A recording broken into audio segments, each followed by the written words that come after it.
Hello, everyone. This is Dr. Duru from Ahan Analytics with the market breadth. We had new all-time highs again in the stock market. I'm going to take you through it. Remember, in the last week, I was saying this was a juncture. The convulsions in the market that came from the drama of trade tensions and regional banks was going to decide whether we drop down to oversold conditions or just set up the next buying opportunity for the next melt up. Well, we got the next melt up. So, unfortunately, market breadth is still lagging, and I guess it's just going to keep lagging as the market indices just keep going higher and higher. In the individual stocks, where I'm going to cover the financials, so let's see what developed there. The tech titans, some big moves with the tech titans, Apple, Amazon, Netflix, and IBM. We have earnings going on this week, so there's a lot of earnings news.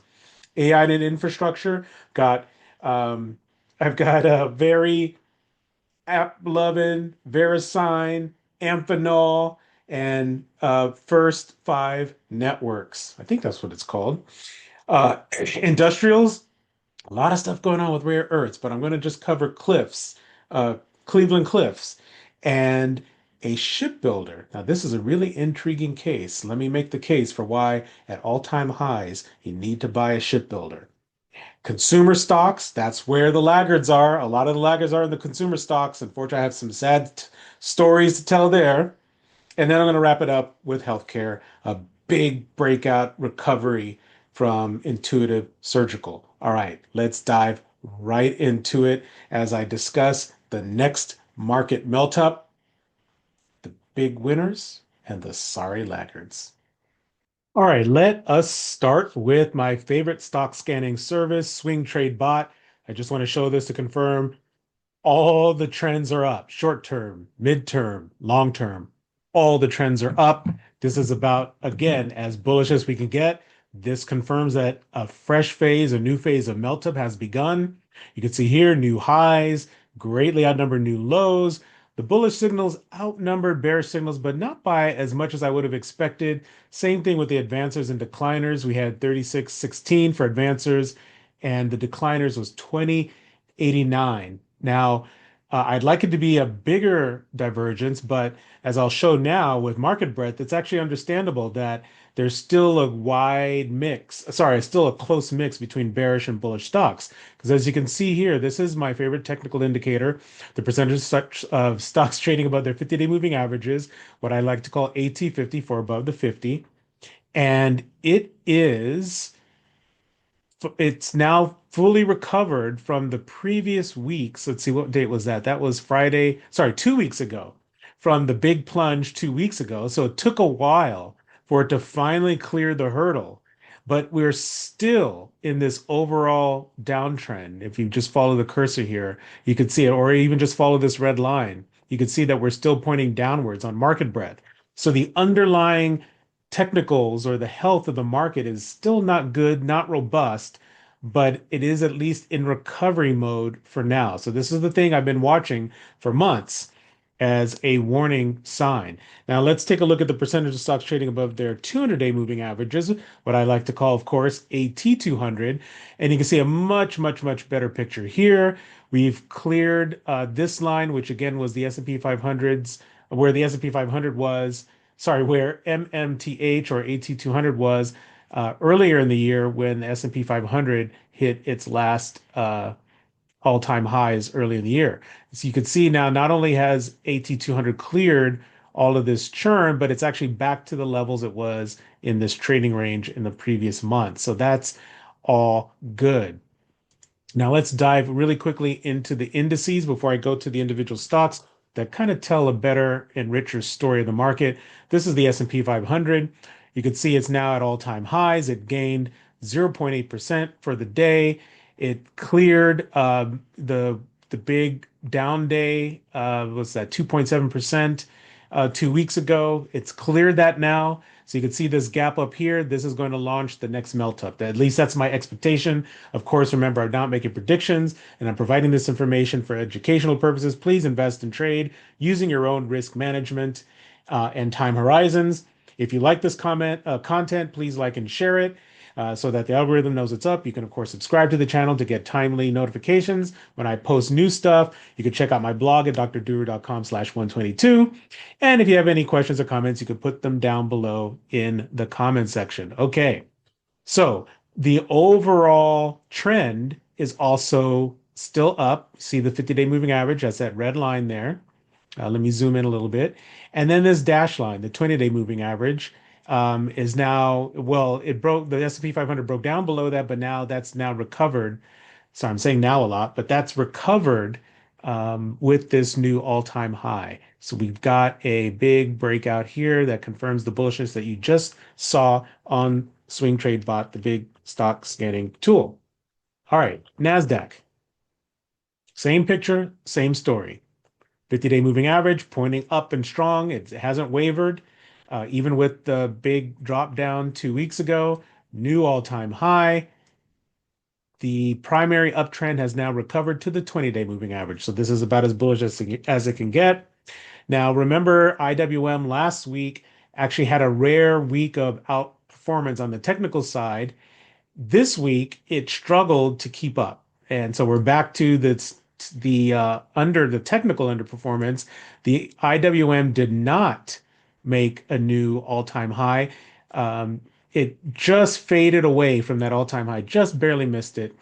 And also it faded from its intraday high. I was fortunate enough to go ahead and take profits on my latest tranche of IWM call options. I did not pull the trigger on a fresh one for next week. I'm going to wait to see what happens. I'm suspecting that IWM is going to trail back a little bit before it plays catch up with the major indices. But still, you can see it's 50-day moving average. The red line is pointing strong and up, and the uptrend of the 20-day moving average has now been recovered. So all three indices, S&P 500, the NASDAQ, and IWM, are all bullish and just about as bullish as can be. Let's take a look at the VIX. And the VIX, what is the VIX telling us? Well, the VIX has now reversed all of the the big surge. Let me pull back a little bit here. Remember the big surge. This was 2 weeks ago. And I was saying, making the case that when this thing ends, it's going to completely reverse. And this big drop a week ago, Friday, was the signal that the VIX is now ready to reverse all of its recent gains.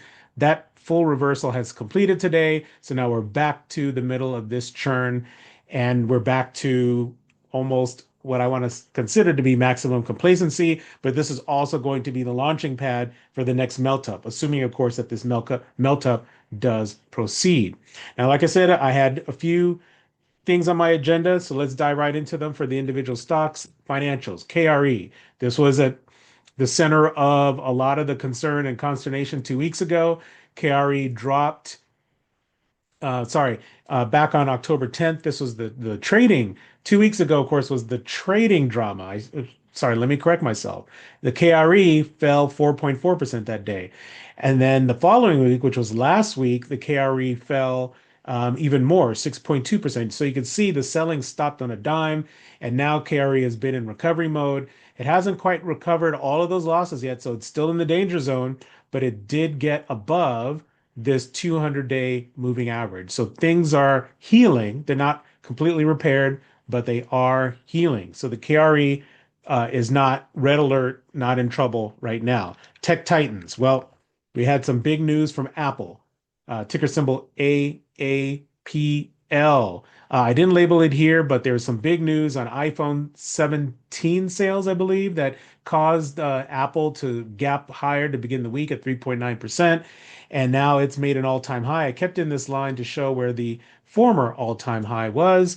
And you can see, as usual, these kinds of lines, they act as magnets for a while, but it's forming the launch pad for Apple to begin its new melt-up phase, and which is very long overdue.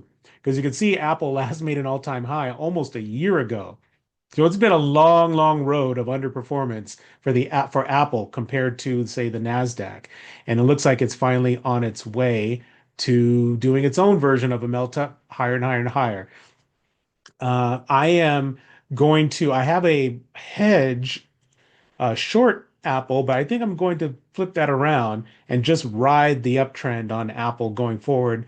Maybe even, I think earnings are coming up next week, even maybe through earnings, but we'll see. Don't hold me to that. It's just an idea that percolated in my mind right now. Okay, next tech titan, Amazon, ticker symbol AMZN. I pointed out Amazon last week as being weak because it broke down below its 200-day moving average. It quickly recovered that and it rallied right into its 50-day moving average, which is this red line. You can see Amazon, like Apple, is also experiencing its own period of underperformance relative to the major indices. And Amazon is actually even worse because its last peak fell short of the last all-time high from earlier this year in February. So Amazon is strangely a laggard right now. And I am looking at earnings next week, coming up this week, as maybe being a potential warning sign. We'll see. Amazon dropped, what was this, 8.3% last earnings. So maybe the sellers have already been shaken out. You can see that when Amazon drifted downwards, it did not break the post earnings low. So it's very possible that all the motivated sellers have been shaken out. So let's see what happens in earnings. That'll be a key test. Netflix, not so fortunate. It has been getting a free pass for a long time. Nice trend upwards, but now, so check this out. It has churned through the most of the spring and summer, and now finally the buyers have given out post earnings. This was on Wednesday. Netflix lost 10%. I think it's been a long time since Netflix lost that much after earnings.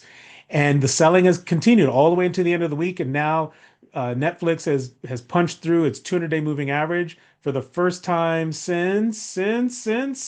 Wow, it's been a long time. It's the first time in 2 years Netflix has last touched this important long-term trend line. So Netflix is in trouble. It's in bearish territory. And this is actually one, given this kind of weakness, I would short, but with a tight leash, meaning if it trades above the 200-day moving average, just abandon ship on the shorts and get ready to just get back on the bullish Netflix train. Um, Now, I think what's happening with Netflix is that it's facing the need to spend a lot and it's saturated the American market. Subscriber growth can only take it so far. The subscribers that they're probably going to be getting from now for a long time are less profitable than their existing ones. So this could be Netflix moment to just churn for quite some time until that next big catalyst comes up. And I think what they're trying to do is get into live events like sports as their next leg up. So we'll see if that works out for them. IBM, my last tech titan, otherwise known as International Business Machines Corporation. This was one of the most bizarre post earnings reactions of the week. IBM was down, I think, as much as 6 or 7% at the open post earnings. Look at this. This is why technicals are important to keep an eye on. Look at this picture perfect test of the 50-day moving average. And make sure, just to make sure you can see it, let me go ahead and draw a rectangle on there. If I can find it quickly for you. There we go. I'm just going to do a little rectangle instead of a circle. And let's make that a green box. And voila. So look at that. Perfect picture, perfect test of the 50-day moving average. And then the buyers just took IBM right back up. It almost closed flat. It closed at a 0.9% loss. And then the next day just completely soared 8%, 7.9% to a new all-time high. I watched part of this move and I was just so stunned. I couldn't even move like a deer in headlights. So I missed this trading opportunity. Needless to say, IBM is back to being a buy on the dips based on this new renewed strength. Now, IBM is a play not only on AI, but it's also dropping headlines every now and then on its advances in quantum computing. And IBM is a much cheaper, much safer way to play both AI and quantum computing at the same time. So that's what attracts me to IBM. And next time, I'm just going to buy it and stick to it. All right, let's dive into some AI and infrastructure and cybersecurity plays. My first one up is F5 Incorporated, ticker symbol FFIV.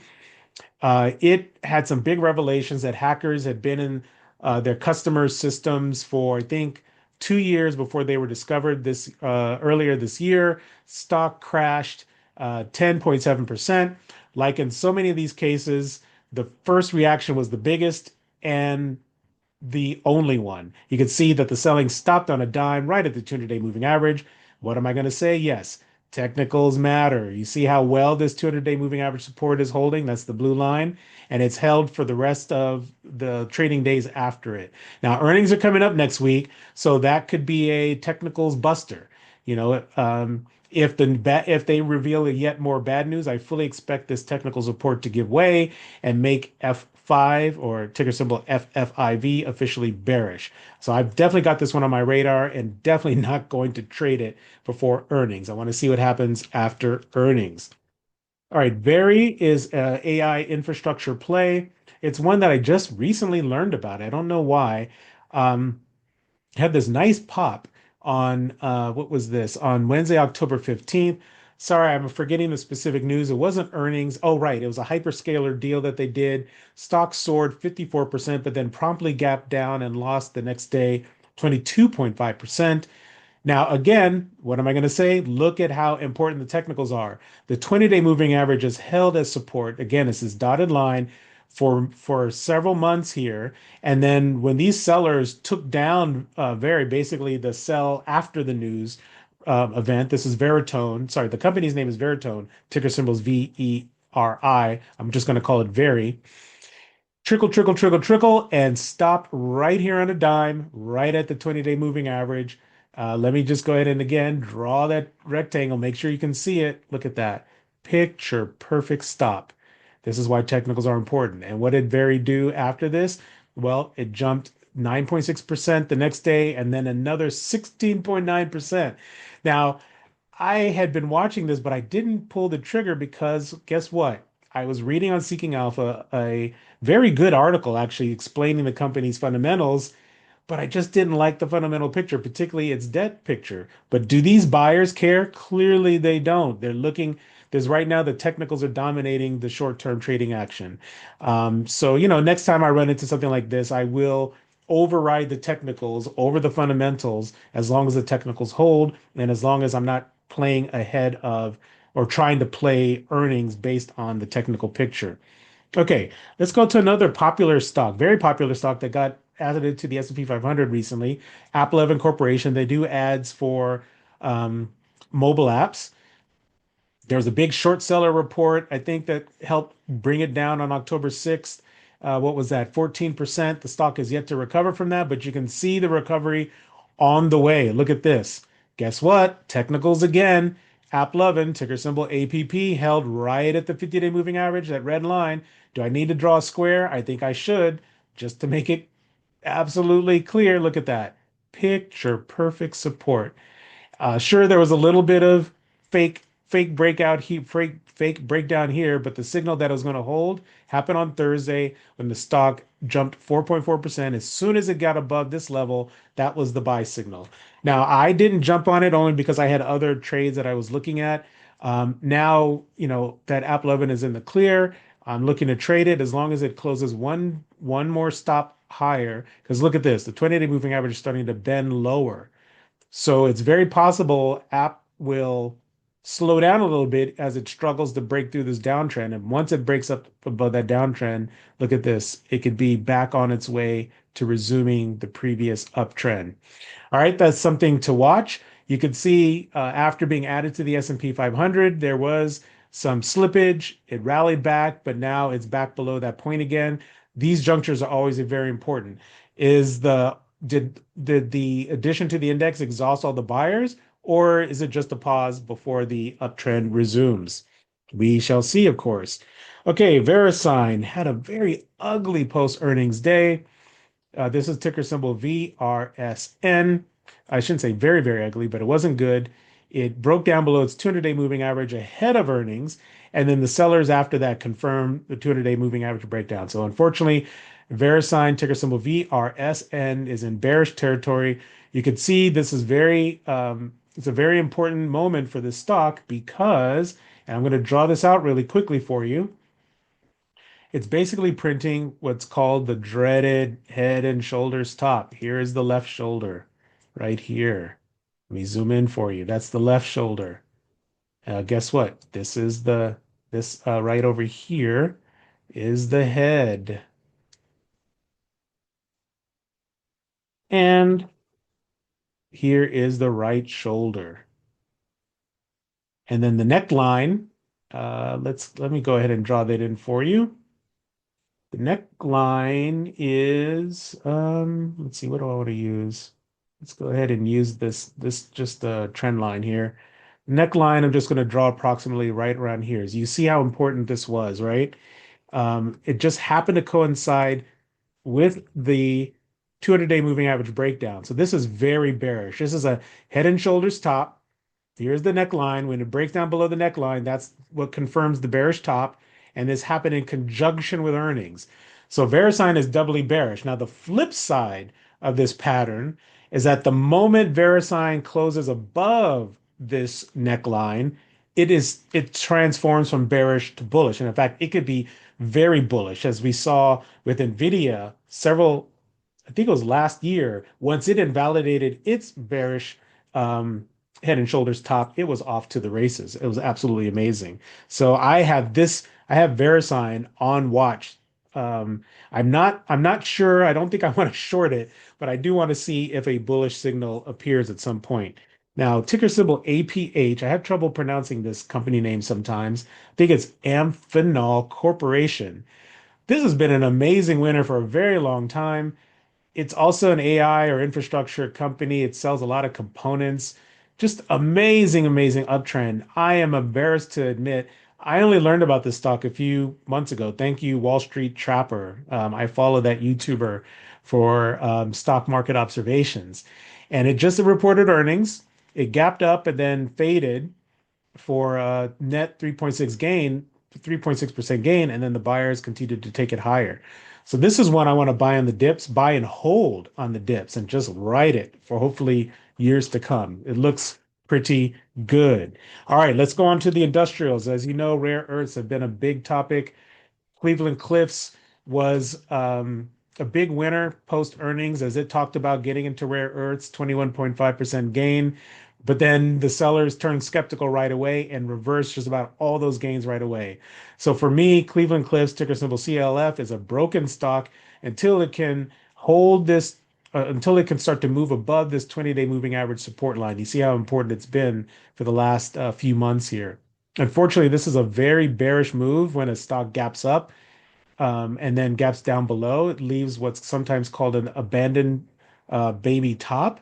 So Cleveland Cliffs is probably going to have a hard time invalidating this bearish signal. So it's going to be very hard for me to buy this except as a quick trade up to maybe about $15 or so. That's Cleveland Cliffs. Now, one that just came to my attention, a friend of mine was mentioning how shipbuilding is going to be an important industry in the U.S. as this has become a security vulnerability for U.S. We in the U.S. here, our shipbuilding industry is very poor, very weak, and if the U.S. does start to invest in this stock looks like the best way to play it. Huntington Ingalls Industries, ticker symbol HII. I think the word is out because today it jumped 3.4% to a new all-time high. And the reason why this is very important because this stock for almost 7 or 8 years has been stuck in a massive, massive multi-year trading range. Look at this. It has gone nowhere since, let's just call it 2017. Absolutely nowhere. That's a long time. So that means that this breakout could release a lot of pent-up energy in the stock. I want to be in this one. I'm going to start buying no matter where the stock is well, almost no matter where the stock is. Just buy a little bit and hopefully get some dips to buy it to accumulate more stock on a discount. This is one I think will be holdable for many years to come if the U.S. does stay committed to building out and strengthening its shipbuilding industry. So this is at the top of my buying list for next week. Now, let's move on to consumer-facing stocks. A lot of bad news here. This is part of what's dragging on market breadth. For instance, ticker symbol DECK, Decker's Outdoor Corporation, dropped 15% post earnings. This is very bad news for this stock. It's well off of its all-time high that was set just earlier this year. You see around $220. It's now trading less than half of that.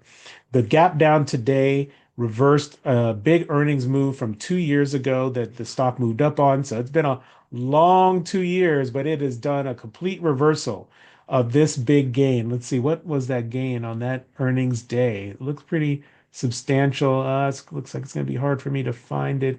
Well, anyway, it was a big gain, and you can see it's completely reversed. DEC has been in bearish position for quite some time. You can see how important back in February this big post-earnings loss was. The stock crumbled. Let's see, that was 20%, and it hasn't been the same since. If that wasn't a bad enough signal when it broke down below the 200-day moving average, that was the final warning to get out of the stock, and it just continued to slide almost straight down from there, and it has not recovered since. So unfortunately, this consumer-facing stock, DEC, DECK, is in very bad, very bearish position. Now, funds, or Cedar Fair, sorry, ticker symbol FUN for fund, that's what I'm going to call it. This is Six Flags Entertainment Corporation. Sorry, not Cedar, not Cedar. It's been I mean, this is as about as ugly as it can get as well. I just zoomed back for the last year or so, but look at this. This week, it wasn't earnings. I think it was insider buying. Don't quote me on this, but anyway, the stock soared 17.7%, caught my attention, broke out above its 50-day moving average downtrend, and look at this, the 20-day moving average is turning upward. So this could be the beginning of a turnaround for this stock. But note that Six Flags Entertainment is a company that's in trouble. They've closed down parks. I thought they were on their way out to bankruptcy. Maybe that's not going to happen. So I'm a little wary about trying to trade this. I'm just going to give this a lot of time to create a stronger base, and particularly see if it can reverse all of the last post earnings loss. It was like 20% or 21% back in August. All right, so that's another consumer facing stock. GM, I'm just calling it a consumer facing stock since mostly consumers buy their cars and trucks. Absolutely fantastic week, big time post earnings pop. If should be coming up here soon, any moment now. There we go. So it started the week on Tuesday with a big post earnings pop, 14.9%, and pretty much trickled up higher to new all-time highs. So this is looking very strong. You could see GM has had a much rockier time of it going up and down. And in fact, I took profit somewhere late last year, I think. So it's great to see that the stock is moving on up. And it's a buy on the dips at this point because it looks like it's going to be strong and stronger. All right, Beyond Meat. This is a crazy. This has been a crazy week for Beyond Meat. In fact, crazy 2 weeks. Too much for me to get into here. I did write about Beyond Meat briefly in one of my blog posts back at the time when it was trying to recover from this restructuring news. Looked like Beyond Meat could be on its way to bankruptcy. You could see how, let me zoom in here. You can see how the stock stalled picture perfect style right at the 50-day moving average. Resistance that also converged with the 20-day moving average. And then right here, Beyond Meat completely collapsed, looked like it's on its way to bankruptcy, traded as low as 55 cents or even lower, and then just soared. I don't even think there's any real news on Beyond Meat. It just soared straight up and increased about more than tenfold, 11 or 12-fold. Absolutely amazing moves. And now, of course, it's probably a short squeeze, and the stock is settling in down back to 50-day moving average support. All that to say is this is not one to trade unless you have very strong nerves of steel. I mean, it literally just bounced from the brink of death. It's not one to touch for any fundamental reason. It's only for quick trade speculators. All right, I'm going to end this one with a healthcare stock, Intuitive Surgical, ticker symbol ISRG. Now, this is one that I used to be in, but bad news and then a technical breakdown shook me out of the stock. So I just took my small profits, got out of the way. But I am gratified to see that the stock has made a big comeback earlier this week, 13.9% post earnings surge, back above this 200-day moving average. Intuitive Surgical back in bullish position. It's trading well above its what's called a Bollinger Band, which defines price volatility in the stock. I am not going to touch it well above here. I want to see price cool off a bit, consolidate, something to lower the downside risk. And let me just zoom in here so you can see what I mean. This is the upper Bollinger Band, and you can see the price action has been trading well above that band for 3 days straight. That makes the stock very extended in my book. So I'm just going to wait, but I am so eager to get back into this one. I'm a big fan of Intuitive Surgical, even with the competitive threats from Restore Robotics. There was news about that earlier this year. And then Deutsche Bank downgraded it to sell and a $440 price target. You could see that Intuitive Surgical got to that price target, got even lower, but now it's well above that. I can't wait to see what Deutsche has to say next.